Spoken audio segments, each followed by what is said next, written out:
Hello friend, જય શ્રી કૃષ્ણ. હું શ્રદ્ધા આપનું સ્વાગત કરું છું પરીશ કિચન યુટ્યુબ ચેનલમાં. મિત્રો, આજે આપણે બનાવવાના છે આવા ટેસ્ટી ખૂબ ને ખૂબ મસ્ત લાગે એવા બટેટાની કાતરીના ભજીયા. મિત્રો, ખૂબ વરસાદ આવતો હતો અને આપણે આ ભજીયા ગરમ ગરમ બનાવવાના છે. જો તમને સરળ અને ટેસ્ટી રેસીપી ગમતી હોય તો મારી ચેનલને સબસ્ક્રાઈબ કરો અને બેલ આઇકન જરૂર દબાવો, જેથી નવી રેસીપી સૌથી પહેલાં તમને મળે. તો મેં આ 5 મીડિયમ સાઇઝના બટેટા લઈ લીધા છે અને એને ધોઈ અને સાઈડમાં કરી લેવાના છે. પહેલાં આપણે ચટણી બનાવી લઈએ. તો મેં અડધી વાટકી જેટલું લસણ લઈ લીધું છે. આમાં વધારે લસણ લેવાનું જરૂરી છે. તમે લસણ ન ખાતા હોય તો તમે ચણાનો લોટ લસણની જગ્યાએ લઈ શકો છો અને બીજા બધા હું નાખું એટલા મસાલા તમે નાખીને તૈયાર કરી શકો છો. તો મેં 1 ચમચી લાલ મરચું લઈ લીધું છે, એ અડધી ચમચી સ્વાદ પ્રમાણે મીઠું લેવાનું છે અને 1 ચમચી આપણે આખા ધાણા લેવાના છે. એનું ટેસ્ટ આમાં ખૂબ સરસ આવે છે અને આપણે ખાયણી દસ્તામાં ખાંડી લેવાનું છે અને આવી પેસ્ટ બનાવી લેવાની છે એકદમ દરદરી. આપણે આને મિક્સરમાં પીસવાનું નથી, નહીં તો આપણને ટેસ્ટ નહીં સારો આવે. આપણે ખાયણી દસ્તામાં જ ખાંડવાનું છે. આનો ટેસ્ટ ખૂબ સરસ આવે છે. તમે આમાં લીલા ધાણા પણ એડ કરી શકો છો.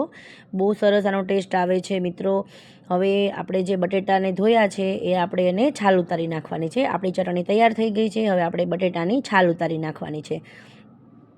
તો અમે બધા બટેટાની છાલ ઉતારી અને ધોઈ અને લઈ લીધા છે. આપણે આને મશીનની મદદથી આપણે સ્લાઇસ પાડીશું બટેટાની.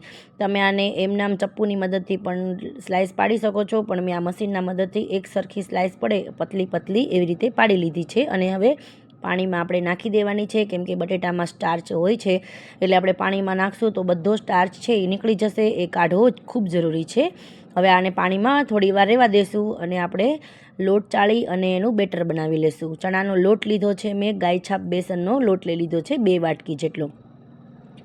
તો મેં 2 વાટકી ચણાનો લોટ છે એ ચાળી નાખ્યો છે. ચાળવો ખૂબ જરૂરી છે, કેમ કે જે આપણે બેટર બનાવીએ છીએ એમાં લમ્સ ન રહે એવી રીતે આપણે એને ચાળી લેવાનો છે. તો મેં 2 વાટકી ચણાનો લોટ લઈ લીધો છે અને ચાળી લીધો છે બધો લોટ. હવે આપણે એમાં બેઝિક મસાલા કરી લઈશું. આમાં આ બેટરમાં મસાલા આપણે કરવા ખૂબ જરૂરી છે, તો જ આપણને આ ટેસ્ટ લાગે છે વેફરની ભજીયાનો. જો આપણે હવે એમાં 1 ચમચી ચીલી ફ્લેક્સ નાખી દીધું છે, અડધી ચમચી સ્વાદ અનુસાર મીઠું નાખવાનું છે અને થોડા ધાણા નાખી દીધા છે ઝીણા એકદમ કાપીને. ચીલી ફ્લેક્સ અને લીલા ધાણાનો આમાં ટેસ્ટ ખૂબ સરસ આવે છે બેટરમાં. તમે એક વખત જરૂર ટ્રાય કરજો. અને થોડું પાણી નાખી અને આપણે બેટર બનાવી નાખશું. આવી રીતે એક જ ડાયરેક્શનમાં ફેરવવાનું છે આપણે.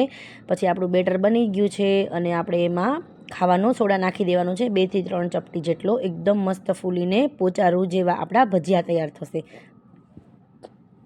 આપણે જે સોડા નાખ્યો છે એની ઉપર ગરમ તેલ 1 ચમચી નાખીશું અને પાછું એને એક જ ડાયરેક્શનમાં આપણે એને ફેરવવાનું છે.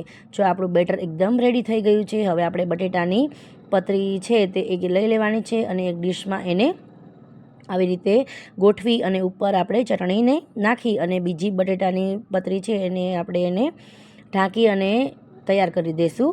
જો આવી રીતે એને લઈ લેવાની છે, પછી ઉપર ચટણીને નાખી દઈશું. તમારે બાળકોને ખાવાના હોય તો થોડી ઓછી ક્વોન્ટિટીમાં તમે ચટણી નાખી શકો છો.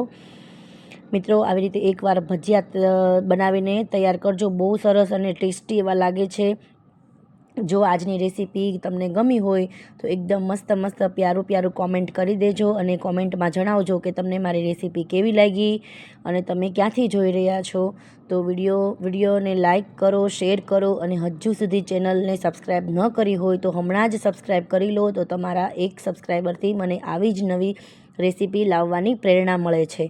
જો આપણે આવી રીતે ચટણી નાખી દીધી છે અને ઉપર આને બીજી સ્લાઇસ એને બંધ કરી દેવાની છે. મિત્રો, આવી રીતે એકવાર જરૂર ટ્રાય કરજો. બહુ મજા આવે છે આ ભજીયા ખાવાની. વરસાદ ખૂબ પડતો હતો અને મારા ઘરમાં ભજીયા બનાવવા માટે કશું હતું નહીં અને ભજીયા ખાવાનું ખૂબ મન થયું હતું. તો મેં આવી રીતે બટેટાની વચ્ચે ચટણી ભરી અને બટેટાની સ્લાઇસના ભજીયા બનાવી નાખ્યા છે. બહુ સરસ લાગે છે આ ભજીયા. વરસાદ આવતો હતો અને વરસાદને જોતાં આ ભજીયા ખાવાની ખૂબ મજા આવે છે. તો મેં તેલ ગરમ કરવા મૂકી દીધું છે અને એક આપણે સ્લાઇસ લઈ અને બેટરમાં ડીપ કરી અને તળી નાખવાનું છે. પહેલાં આપણે ફાસ્ટ ગેસ રાખવાનો છે, પછી બધા ભજીયા આપણે પાડી લઈએ, પછી ગેસ આપણો ધીમો કરી દેવાનો છે, કેમ કે અંદરથી નહીં તો આપણા ભજીયા છે એ કાચા રહેશે. પહેલાં ફાસ્ટ ગેસે આપણે ભજીયા નાખવાના છે, નહીં તો આપણું તેલ છે એકદમ તેલ પોચા થશે. એકદમ ધીમો ગેસ રાખશો તો એકદમ મસ્ત થોડા થઈ જાય, પછી આપણે ગેસ ધીમો કરશું તો તેલ પોચા ભજીયા નહીં થાય. મિત્રો આવી રીતે બધા ભજીયા મેં એક એક કરીને પાડી લીધા છે. જો હવે આપણા ભજીયા છે એકદમ મસ્ત અંદરથી પણ તળાઈ ગયા છે અને બહારથી પણ કેટલા સરસ લાગે છે. જોઈને જ મોઢામાં પાણી આવી ગયું છે મિત્રો. હવે મેં છે પ્લેટમાં કાઢી લીધા છે ભજીયાને. મિત્રો તમે મારી રેસીપી એક વખત વિડીયો શેર, લાઇક અને સબસ્ક્રાઈબ કરી દેજો, તો તમને આવા નવા વિડીયો જોવા મળશે અને અમને ખૂબ ને ખૂબ પ્રેરણા પણ મળશે અને નવી રેસીપી બનાવવાની પ્રેરણા મળી જશે અમને. તો મિત્રો આપણા ભજીયા તૈયાર થઈ ગયા છે. ચાલો ભજીયા ખાવા.